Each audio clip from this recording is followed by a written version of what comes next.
निज शक्त्य विव्यक्ते स्वतः प्रामाण्यम।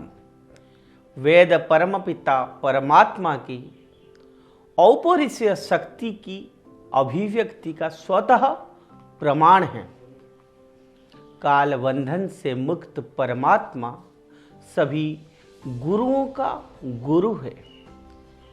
वह ईश्वर अमर्त्य और स्थायी है, जिसके वचन वेदों में प्रकट हुए हैं, जिसे विभिन्न ऋषियों मुनियों ने संकलित किया है। वेदों की महिमा बखान करना यह मेरे तो क्षमता से परे है। फिर भी मैं एक छोटी सी कोशिश कर रहा हूँ।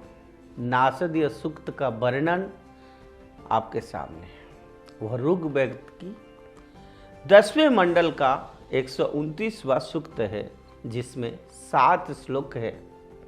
और यह श्लोक इसी बात को दर्शाता है कि प्राचीन भारतीय दर्शन परंपरा कितने वैज्ञानिक थी, क्योंकि इसी सूक्त का संबंध ब्रह्मांड की उत्पत्ति से जुड़ा हुआ है।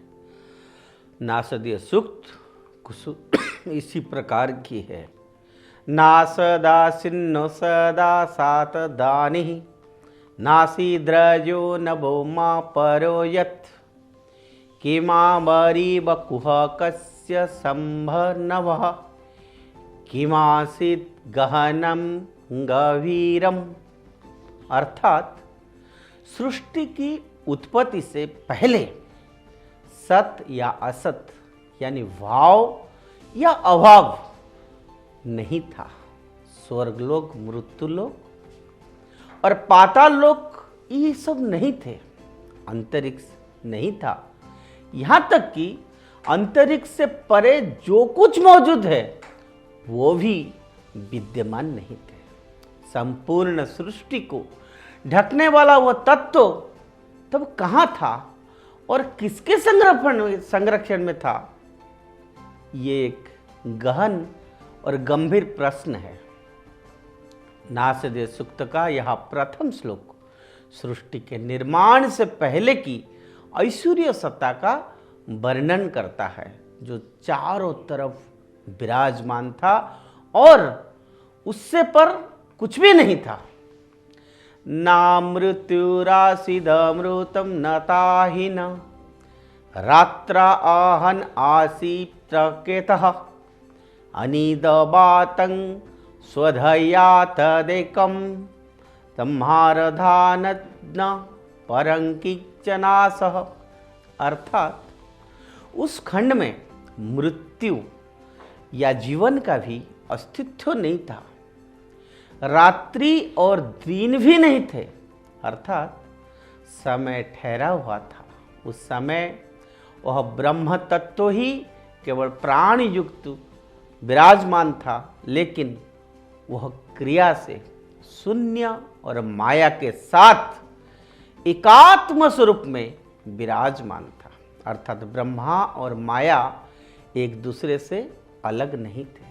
संपूर्ण सृष्टि में एकमात्र यही एक ब्रह्म तत्व छाया हुआ था और उसी से परे भी कुछ भी नहीं था।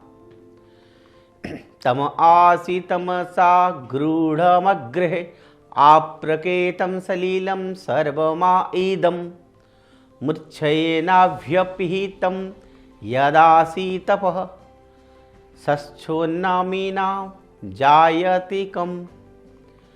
सृष्टि के उत्पन्न होने से पहले यह जगत में गहन अंधकार के अतिरिक्त कुछ भी नहीं था। यह जगत तमस रूप मूल कारण में विद्यमान था। अज्ञान यह संपूर्ण जगत सलिल यानी जल जैसे स्वरूप में था और उस समय कार्य और कारण दोनों एक साथ मिले हुए थे। इस जगत में सब कुछ व्यापक एवं निम्न स्तरीय अभाव रूप तमस रूपी अज्ञान से आच्छादित था। इसीलिए परम ब्रह्म ने एक रूप होकर संकल्प धारण किया, जिसके बाद ये जगत ईश्वर के संकल्प से उत्पन्न हुआ।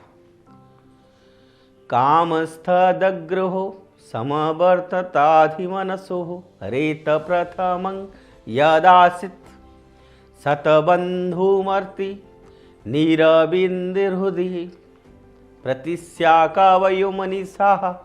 जब परमात्मा के हृदय में सृष्टि की उत्पत्ति की इच्छा प्रकट हुई तो संसार का प्रथम काम बीज था, जो कि सृष्टि रचना करने की इच्छा शक्ति के रूप में उत्पन्न हुई, जो परमेश्वर के मन में सबसे पहला बीज रूप कारण हुआ और भौतिक रूप से विद्यमान जगत के बंधन कामरूपी कारण को कांतदर्शी ऋषियों ने अपने ज्ञान द्वारा भाव से विलक्षण अभाव से तलाश कर लिया गया।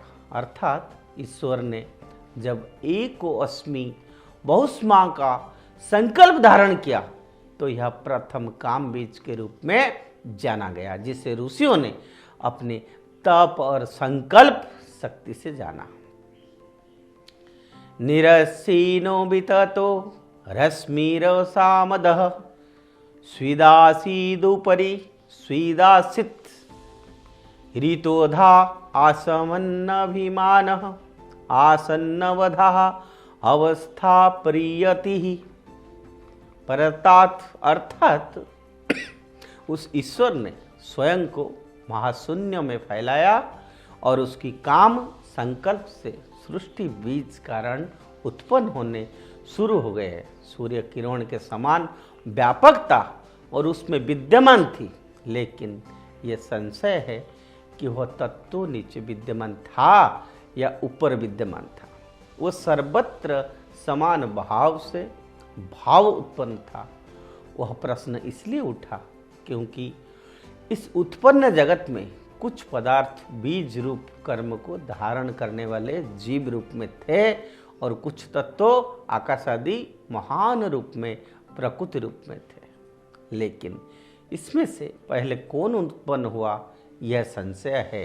हालांकि स्वाधा यानी भोग्य पदार्थ निरंतर के होते ही और भोक्त्वा पदार्थ उत्कृष्टता से परिपूर्ण होते हैं। को आद्वा वेदक इसी प्रवचकृत आयाता कृत यंग विसृष्टि अवार्गेया अस्य विसर्जने नाथा को वेदयत आवाहुवः।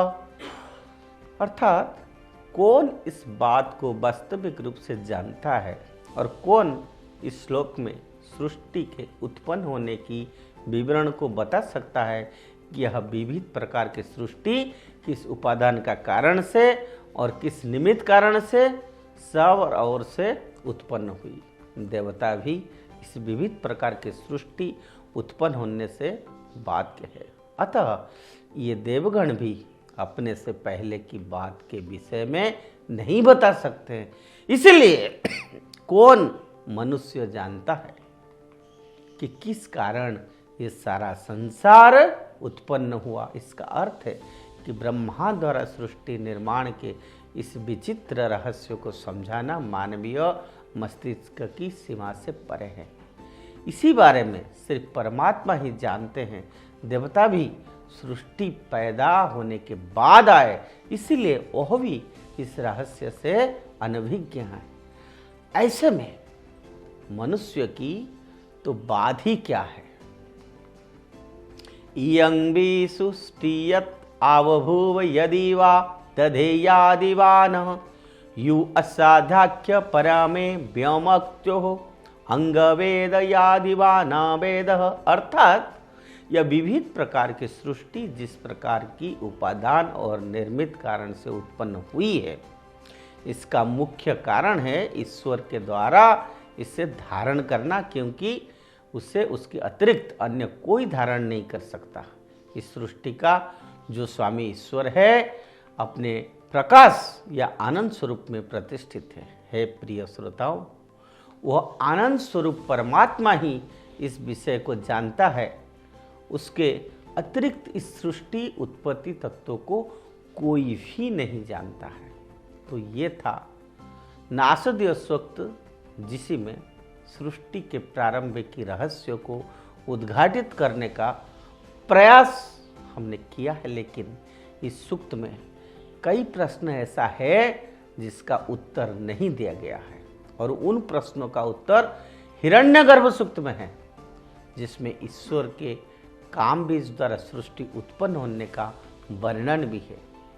नासदीय सूक्त सिर्फ ईश्वर द्वारा सृष्टि निर्माण के संकल्प धारण तक सीमित है।